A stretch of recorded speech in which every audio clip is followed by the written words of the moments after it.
რამდენი აიღეთ პრემია დანამატი ბოლოს? ეგ არის თქვენი საქმე. არ არის ჩემი საქმე. ხალხის ფულია, იცით ხო ალბათ ამის შესახებ? 168 მილიონის სახელფასო დანამატი პოლიციაში და 16 მილიონის პრემია. აქციები იყო, ძალიან დიდი აქციები, ხშირად გვიწევდა ყოფნა გარეთ. დარბევების და ხალხის წინააღმდეგ სიცილიანი ანგარიშსწორების წელს გომელაურმა თქვენი ჯიბიდან დიდი ფული ჩამოარიგა. საბანკო მონაწილეობა გაბატონო. სახელმწიფო ბიუჯეტის ფული მაინტერესებს, რაში დახარჯეთ? ვინ რამდენი აიღო მალავენ? ამდენი პრემია დანამატი საქართველოში არასდროს დარიგებულა. არა, ილაშა ჯოხაძემ აიღო და თქვენ არ მოგცეს? არა, არ დაგაფასეს? 2024 წელს ხალხის ფულით 527 მილიონის პრემია დანამატი დაარიგეს. ყველაზე დიდი ფული შინაგან საქმეთა სამინისტროში ჩაასხეს. ამაში გიხდიან პრემია დანამატებს, რომ ტიტუშკებზე რეაგირება არ ქონდეთ? ჯარისთვის ბევრი არ გაიმეტეს. ივანიშვილმა იცის რეჟიმი ვისზე დგას. დიდი ფული ჩამორიგდა სასამართლოში. რამდენი მოგცეს პოლიტიკური საქმეების წარმოებისთვის? ქვეყანაში სადაც 9 მილიონზე მეტი სოცდაუცველი დილას იმაზე ფიქრით იწყებს, თავი როგორ გაიტანოს. 2024 წელს ივანიშვილმა ჩინოვნიკებს თქვენი ფულით პრემიების წევიმა მოუწყო. რეკორდული ციფრებია 2024 წლის და რას უკავშირდება? სუსი სახელფასო დანამატებით მეორე ადგილზეა. სიაში საპატიო პოზიცია აქვს პროკურატურას. 200 ლარი თვის განმავლობაში იყო და რა. პოლიტიკური საქმეც არ ქონიათ, როგორც გონი მაგის ბრალია. პროკურორი, რომელმაც ხალხის დახმარების ფონდები დააყადაღა, არ მალავს რომ ხელფასის ზემოდან იმის მიხედვით უხდიან, რაც უფრო მეტი საქმე მიაქვს სასამართლოში. პროკურორის ამსახურება რა უნდა იყოს, სისხლის სამართლებრივი დევნა და გამომტყუნებელი განაჩენი. ხალხი რომ ევროპული მომავლის გადასარჩენად ქუჩაში იბრძოდა და რეჟიმის სისხლიან ღამეებს უწყობდა, ამ დროს ესენი პრემია დანამატებს ირიგებდნენ. მათ ფულს ივანიშვილი თქვენი ჯიბიდან აძლევდა. ყველას მოგცემთ პრემიას. რატო დღეს რო არ რეაგირებდნენ ტიტუშკებზე? ოცნების პრემიების რეკორდული წელი. ნახეთ დღეს საღამოს 8-ზე. არჩევნები იყო, დარბევის წელი იყო, ბევრი პოლიტიკური საქმე ჰქონდა პროკურატურას.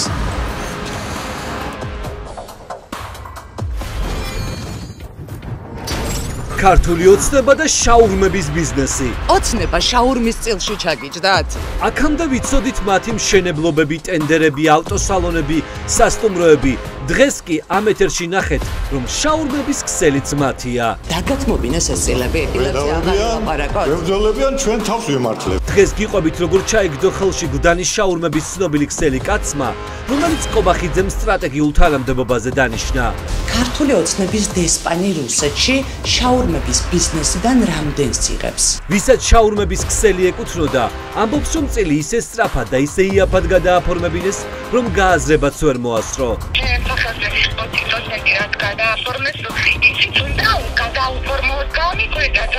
ოცნების საშაურმეებში დარღვევები იპოვა ოცნების საგადასახადომ, მაგრამ მე როგორც ხდება, თვალი დახუჭეს და გაჩუმდნენ.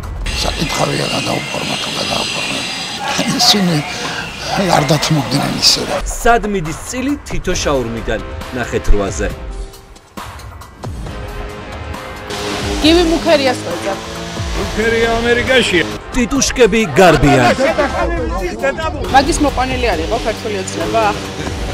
გასაქცევად ქონდა საქმე? ქართული ოცნების თავდამსხმელთა რაზმის სტაჟიანი წევრები საქართველოდან მიდიან და ამერიკას პოლიტიკურ თავშესაფარს თხოვენ. მაჟორიტარიც წავიდა რუსია, ტიტუშკა წავიდა ბატონი გივი. ამიშვი აღლა. ვინმე დარჩა სამტრედიაში ბატონიგა? ტიტუშკების ნაწილი ამერიკაში მექსიკით გადაიპარა. წაიყვანეს ოჯახები და უკან დაბრუნებას აღარც კი ფიქრობენ. მეუღლე ხა წავიდა, ხო? მცირეწლოვანის წაიყვანეს?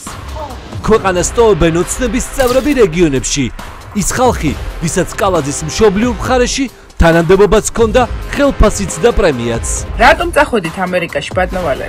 მერი კალაძის მშობლიურ ქალაქში, საიდანაც ტიტუშკები გაჭირვების გამო გარბიან, ხალხს თხოვენ ბედნიერად იყვნენ იმის გამო, რომ კალაძისათვის მიძღვნილი ლექსი ყველაზე თვალსაჩინო ადგილას ამოტვიფრეს. მე არ მინახავს მოყვარული კაცი ამყვარი.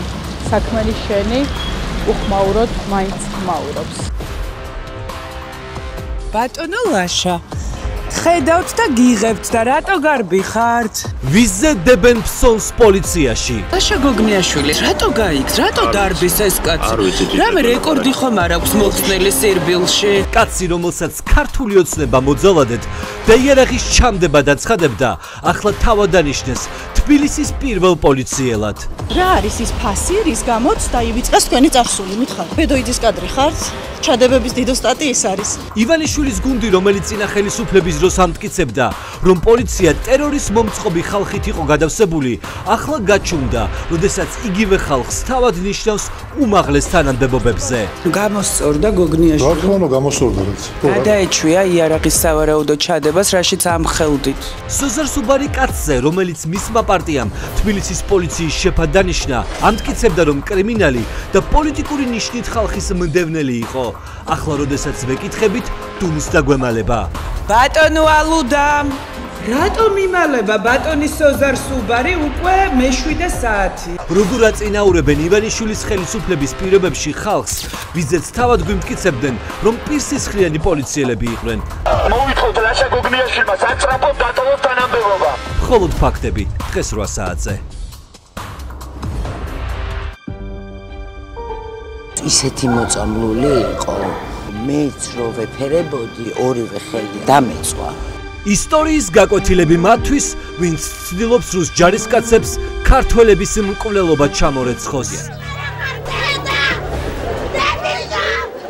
დღეს საფრთხედან კი არა შენ საფრთხელომ დაგკარდა. 9 აპრილის აქამდე უცნობი ვიდეო კადრები, რომელიც ისტორიამ შემოინახა. ეს რუსებმა მოაწყეს.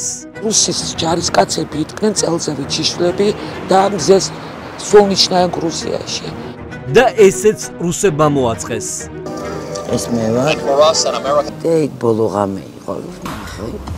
ვინც 9 აპრილის უცნობ კადრებში ამოვიცანით, ვიპოვეთ და 36 წლის შემდეგ, დღეს საღამოს 8 საათზე, რუსების მოწყობილი სისასტიკის ამბებს მოყვებიან.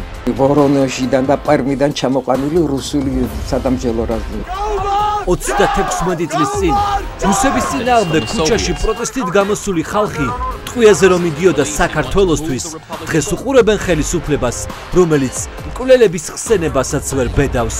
მე მაქვს სისხლიანი წყვილს ახორც 9 აპრილის. დღეს საღამოს 9 აპრილის აქამდე უცნობი კადრებით აღიდგინე, როგორ ებრძოდა საბჭოთა რეჟიმი 36 წლის წინ თავისუფალ თაობას საქართველოში და დარწმუნდი, რომ დღესაც ამ რეჟიმის მემკვიდრეები იგივე მეთოდებით იბრძვიან. და ეს მხოლოდ ანონსია. ჩვენი გუნდი მთელი კვირა მუშაობდა იმისთვის, რომ დღეს საღამოს 8 საათზე ტელერეპორტაჟები ამ სტუდიიდან წარმოგიდგინოთ.